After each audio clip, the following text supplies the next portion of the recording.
Okay, see how I built this butcher block kitchen island, all maple for a client. It took about a week to build, and I'll go over each step, and hopefully it will help you if you want to build one of these in the future. Let me turn the camera around so you can see it. It's 100% complete. It has a little towel rack on the side. Also acts as a handle. Has casters on the bottom. It's all 100% maple. Everything, even the cleats. Has a drawer with soft close. So it's soft close. Also has a middle shelf, half shelf, and a big bottom shelf. And some slats on the bottom and the back on the one side, just to help hold things in from the back. So the maple came out beautiful, the butcher block. Just applied some mineral oil and some wax on it, some butcher block wax, and really just wiping off the excess. So it's pretty much done. I'm waiting to drop off or get picked up today, and I'll show every step how I built this.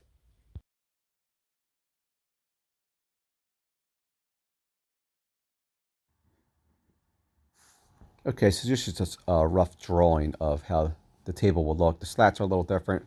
Obviously, they're a little thicker in the drawing, and the drawer face is a little different.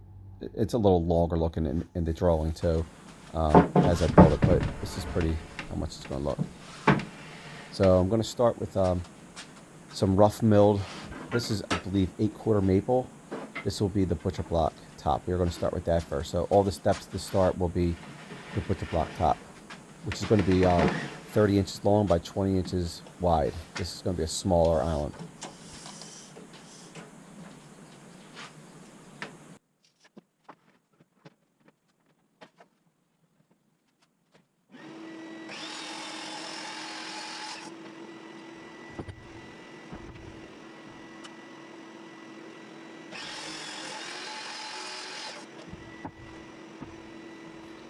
Okay, so as you see, I'm cutting it rough length right now. It's going to be about 32 inches long, so when I cut it to final length, it'll be about 30. So then I take it over to the joiner to get one straight, even face, and then I'll do the edge. Then I'll take to the table saw to start ripping to about 2 inches in width, and that will be the height when you flip it over. After milling it all up, end up being total will be 1.5 inches when it's completely milled up and sanded and planed. So then after I take a table saw, I will take it to the joiner, or I'm sorry, to the planer, and to get the rough size before I do a glue up.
These are all the face frames, and this is the edge. This is the part I want.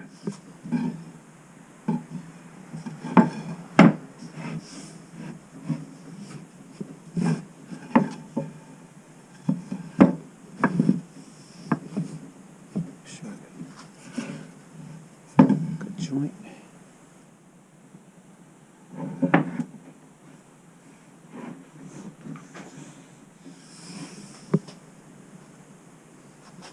So you can probably see here, I'm just laying out to put your block to the pattern I like, and also make sure the edge grain is up. This will not be an end grain board or a face grain. It will be an edge grain. I'm sorry, an edge grain board. So that's why I'm flipping them all up, and they'll be about 1.5 inches thick when it's all said and done.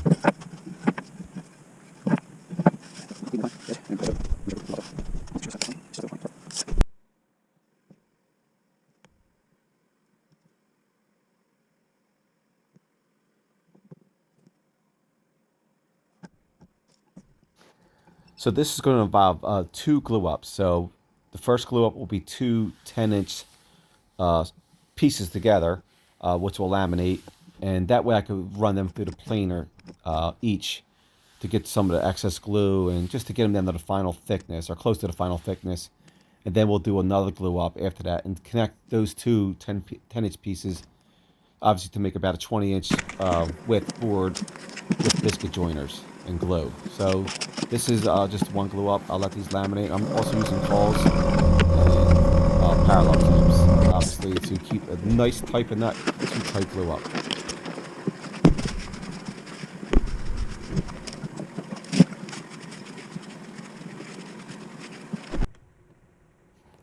Okay, you're about to see a mistake here I made. Not with the project, but with my miter saw here, as you'll see. Not good.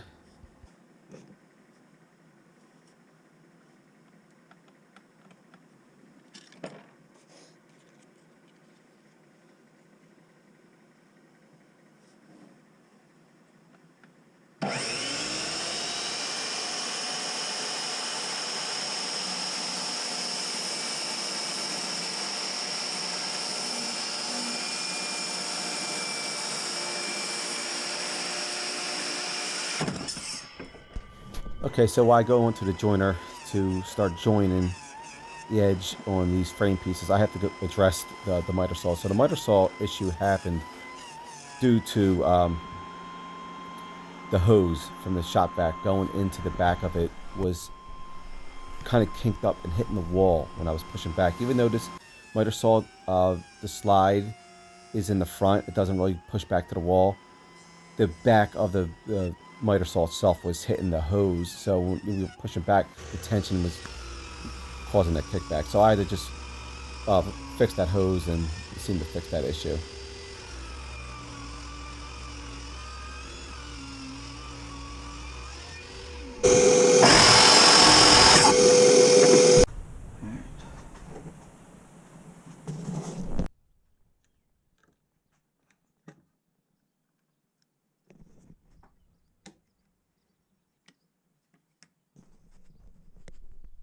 Okay, so now back to the top. So 2 pieces are laminated. It's the next day that I'm gonna laminate overnight. So now I'm going to run each piece through the planer a couple times just to clear up some of the glue and some of the unevenness, and just to get it to the rough final thickness. We still have to do a lot of sanding and stuff like that, but this is just to get it ready for the final glue up.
Okay, see here I'm back to the top. So I started with a belt sander at 80 grit, and then I ran an orbital sander at about 80 grit, and then I'm going to run a little chamfer here with the trim router on all four sides, bottom and top, just to soften up the edge. And then I'm going to do a little more sanding with orbital sander. I'm going to go to 120 up to 220 grit, and then we'll finish with some mineral oil and some board wax.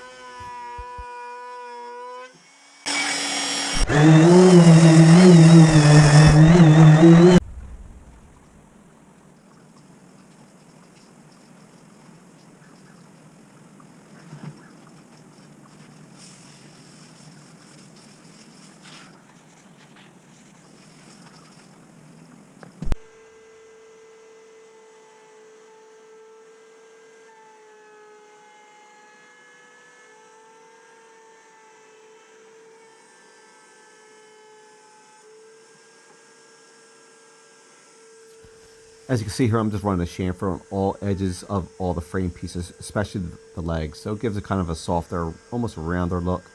I don't go too aggressive with the chamfer, but I go with a pretty nice, so you can see it. And that's even the frame, aprons, and stretchers too. So I'm just marking the good side and the bad side. Not the bad side, but the side is not as nice, a little rougher. So that will be on the inside.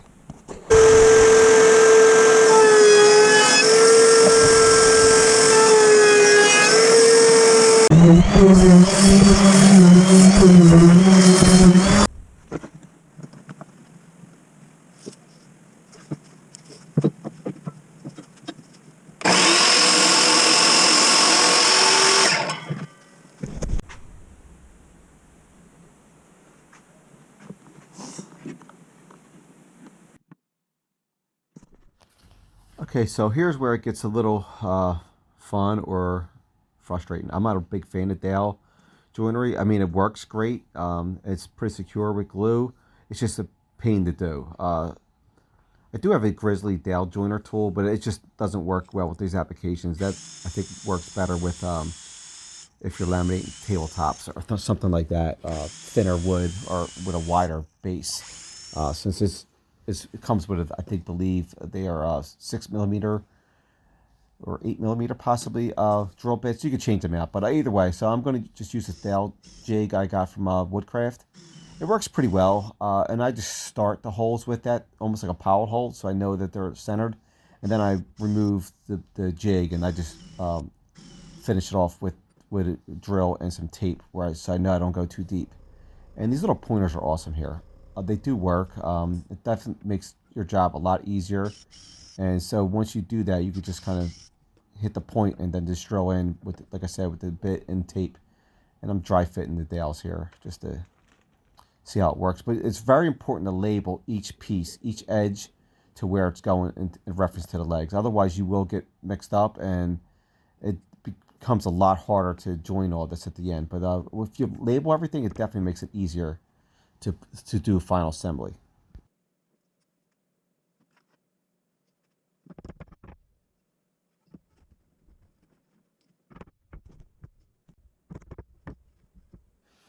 So I'm going to glue the side pieces up first, and then I'm going to let them sit for a few hours so the glue can hold the dowels in place good before I attach the front and back aprons. So this is just going to glue up the sides, and then I'm going to go onto the aprons here, as you can see, the fronts and the backs. After the sides been glued up, I'm going to say I would glue them up for about 2 hours with our parallel clamps. So here we go. Now we're going to start getting ready to do the final assembly.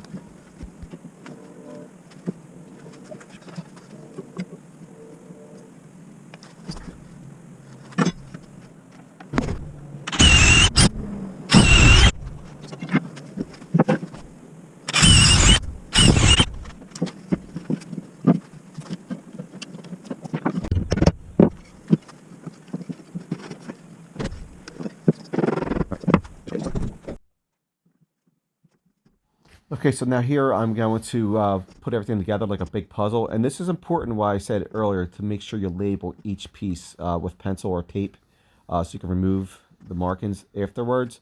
But it definitely helps final assembly go together a lot better. So I'm just going to tap everything in, and it's very, very tight, which is awesome. So it goes together really well and very level, with no issues.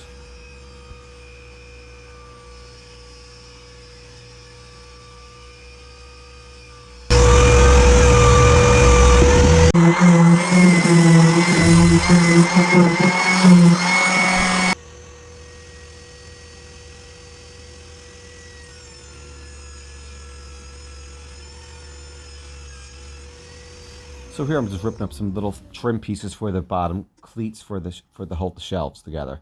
So I'm just going to use some little bit of glue and some 18 gauge brad nails here. With it, and also see I have a little spacer here, which will be the thickness of the bottom shelves.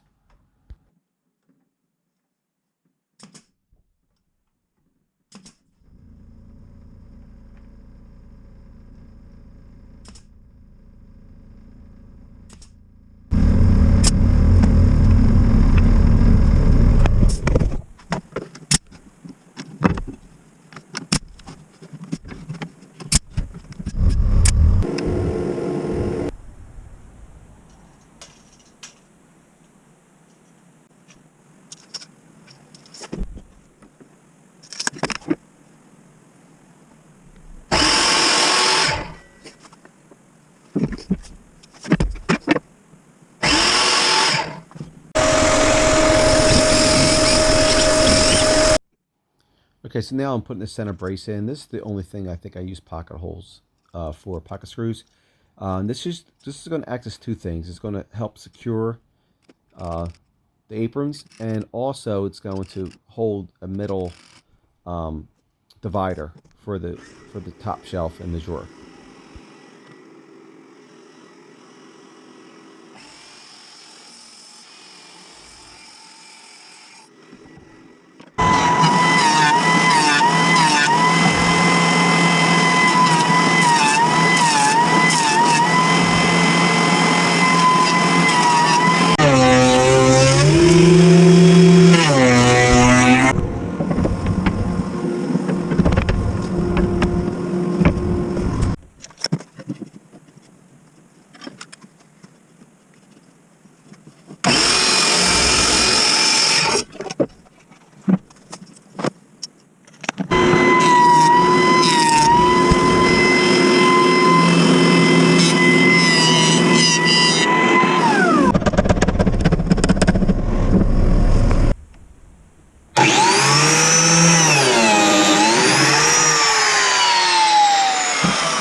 So now here I'm going to take some pine. I think this is 1x6 or 1x8 pine here, and this is going to be for one drawer box. This is the only thing that will not be maple on this whole project.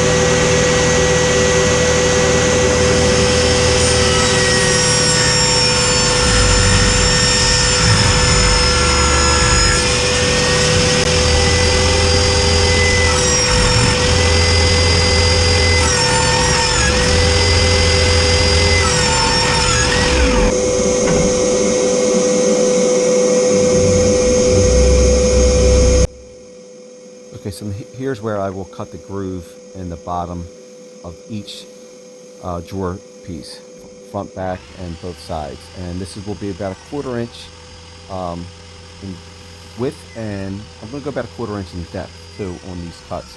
So that way I can slide the bottom piece, which will be a bottom piece of plywood, which will be just under 1/4 inch.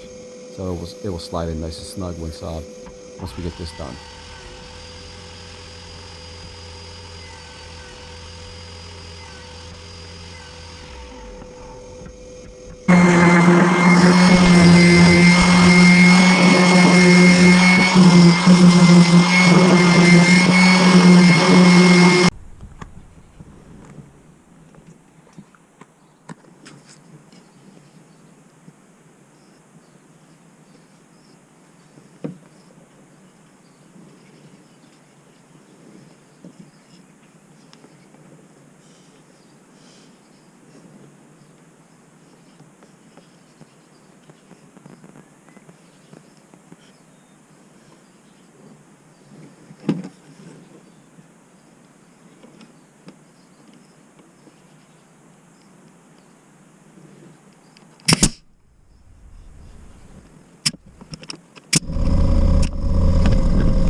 Okay, so now I'm finishing up this drawer box. I try not to overcomplicate this. So you could use pocket holes, you could use dovetails, box joints. So I just use brad nails glue and some countersink trim head screws, very thin trim head screws to finish up. And also I fill in the holes with some dowels and wood putty if need be.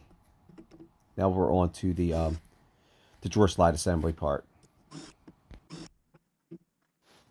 Okay, so for the drawer assembly slides, these are just side mounts, soft close drawer slides, and I'm just using a little spacer there. You can see on the bottom, and also another thing I use. I like to use my Makita or any 12-volt drill and driver.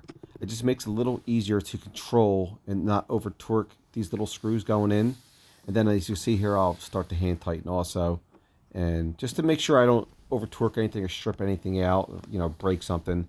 This seems to work best. So you can also use jigs for these. They like I have a Craig jig I use for drawer slides, and that works pretty well. But something like this that has a frame underneath it, I just use the little spacers, and that seems to work best. And then I just measure out the distance between that spacer and the slide onto the drawer box itself, and I just use a square for this.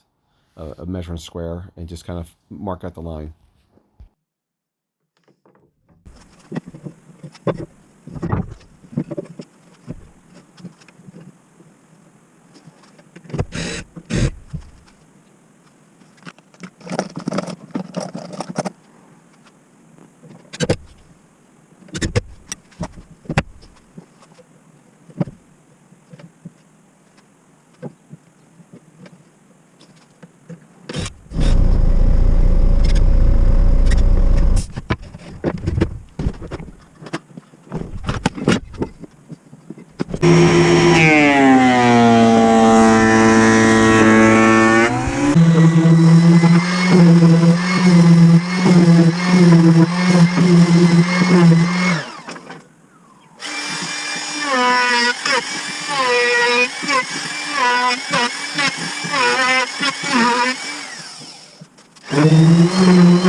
So for the false front that I'm going to be using, I'm just going to be using a little knob handle.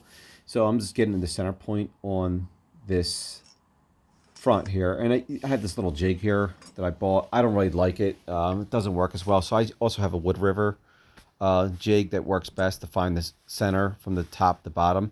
And then I just use some double-sided tape. You can also use wood glue or just to kind of put the false front onto the drawer box and just kind of hold it in place a little bit. It doesn't work foolproof, but it does work pretty well. And then I just use some my business cards, which is about all they're good for, and to use them as like playing cards for spacing.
Okay, so for the tail rack holders, I'm just going to be using 2 pieces of maple, 5/4 inch pieces, and I'm using the little can here, a little stain can here, just to get a rough round over, which I'm going to use my little jigsaw here. I don't have a bandsaw, so I'm just clamping it down, and I'm just going to rough cut it with the jigsaw here, and then I'll take it over to a belt sander, which I'll rig up to help round over the edges.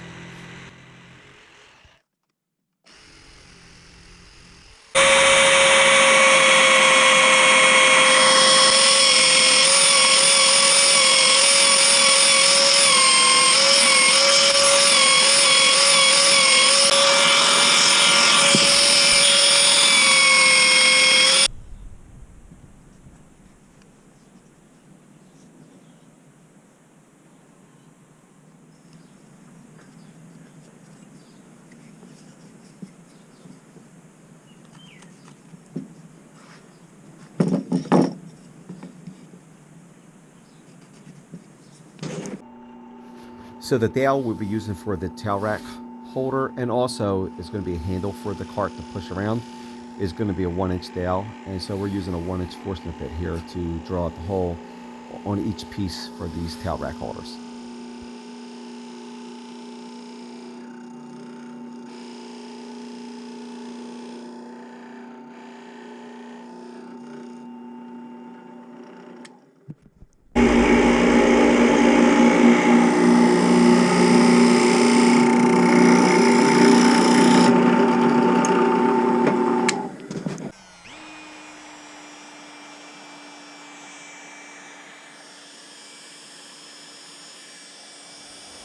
So the next step is to, I use a trim router also with a chamfer, and I just run a light chamfer all around this holder and also inside the hole here just to soften out the edges here and give it a nice clean look. And then we will sand it down to 220 grit.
Okay, so here I just use a little tiny bit of glue and just tap it in with a little mallet, and it holds real tight and real snug, and then I just cut off the excess.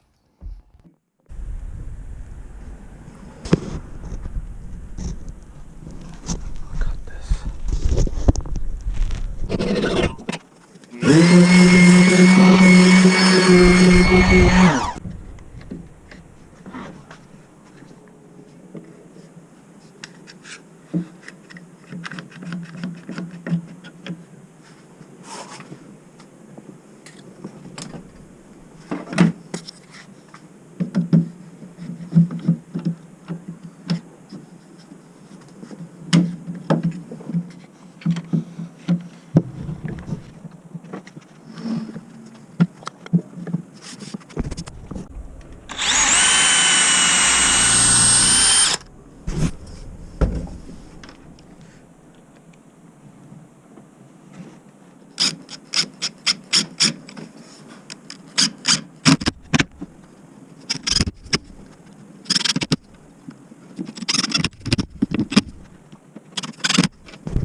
I still gotta put the top on. It's just lying on there now. I got to put wheels on. Bottom. That's pretty much it. 100% maple. Butcher block up top.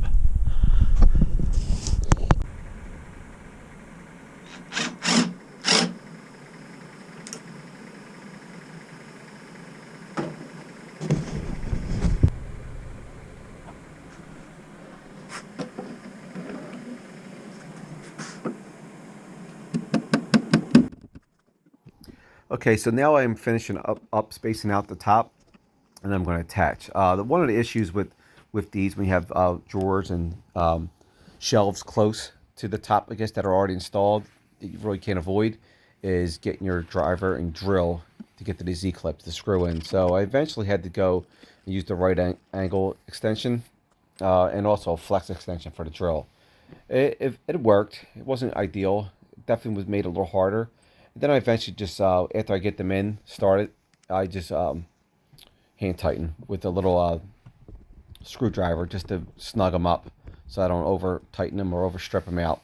But it does work, and it's going together, and I just want to show you how I do this. So this project is kind of closing out here, and I'm just putting some board wax on, some butcher block wax, and I'm just going to let it sit for a few hours after I rub it in, and then I'll wipe off the excess. So this project is done, and it came out really nice. The client likes it, or loves it, I hope. And I really love it. I'm really proud that I did this project. It came out really nice, and I don't say that very often for your work I do. I think a lot of people that do their own work are critical of themselves, and I did make a lot of mistakes, and you learn from them. But I came out very nice, very clean. The joints are very clean. The dowels came out very nice. It's very snug. It's a heavy piece of furniture, so the only concern is the top of the Z clips because when you put them on, it's not snug because you don't. It's intentional because you want that wood to be able to move with the weather. So, like I said, I'm wiping off the excess here, and this project is done. Also put the bottom slats in. I didn't really show that, and I just used brad nails for that. As you'll see in a couple seconds here. So this project is completed, and it's a long video, and I'm sorry for that. But I just want to show in somewhat detail how I build these things to show that anybody can build them. And if you like, hopefully you could go and build these yourselves. If you like, hit the like button, comment, or subscribe even if you like. Have a good day.